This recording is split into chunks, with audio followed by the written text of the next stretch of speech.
Well, the US Air Force told Sky News it conducted a thorough inquiry with the base, and an Air Force commander visited the scene.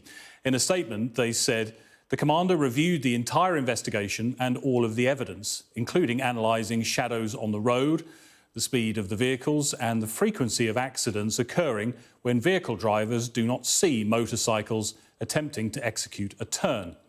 Ultimately, Air Force authorities concluded the Air Force driver did not see the oncoming motorcycle and executed the turn, believing the turn area was clear.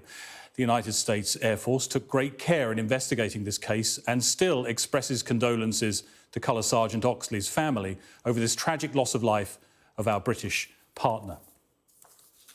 Well, Sally's search for answers has been given new impetus after she obtained a translation of the Cypriot coroner's proceedings.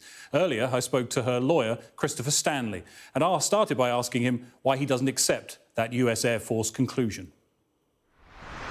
On the basis of the evidence we've seen and the conclusions brought by independent investigations within the SBA and by the views of our independent judicial officer and our own analysis, no, we don't accept that. We think that there was a third-party contributory factor to this accident, and that requires further investigation.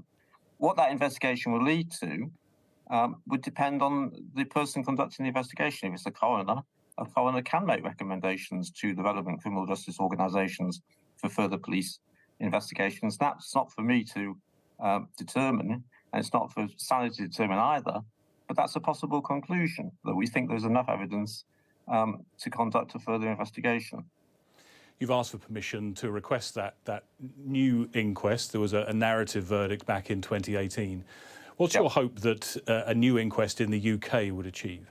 We think there was sufficient evidence last year, and this is before the recent response of the USAF, before the verdict of the court in Nicosia, to at least for the Attorney General to ask the High Court to consider this new evidence, to consider the original proceedings in Wakefield and the evidence and the witnesses which was either looked at or not looked at for whatever reason, and therefore to direct a fresh inquest into this accident. That's what we hope can be achieved. That's in the lap of the Attorney General as we speak.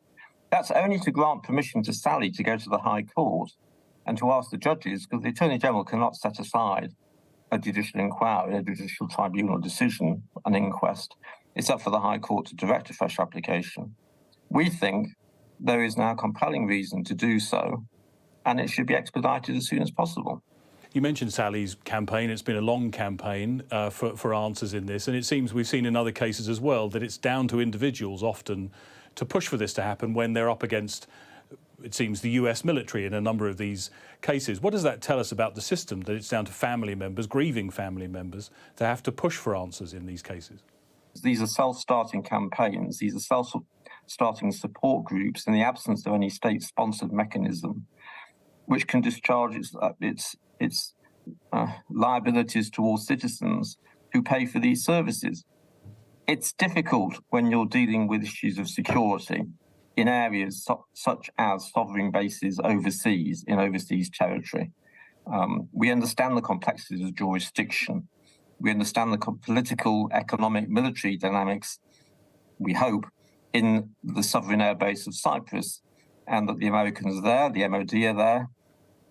But for the person who is in what is a road traffic collision and dies, be it in that sovereign airbase in Nicosia, or in West Yorkshire, or in Wales or Scotland, the same forensic and legal factors apply regarding the standards of investigation. They should not be impinged by the other competing factors with other institutions, no matter how powerful, be it the MOD or the USAF, may have in play, to put it crudely. I don't know what those factors will be. Yes, they want to protect the rights and the duties of their employees. I understand that. But then Anthony Oxley was a long-serving member of the British Army. He and his family also have rights, and the basic right is the right to truth, justice, and accountability as to whether anybody else was responsible, in whole or in part, for his tragic death. Now, an organisation like the USAF, yes, it's big, it's powerful, but it's not above the law, either domestic law in the sovereign airbase, the law of the Republic of Cyprus, or English law, and neither is the individual driver, no matter where he is. They're basic human questions about natural justice.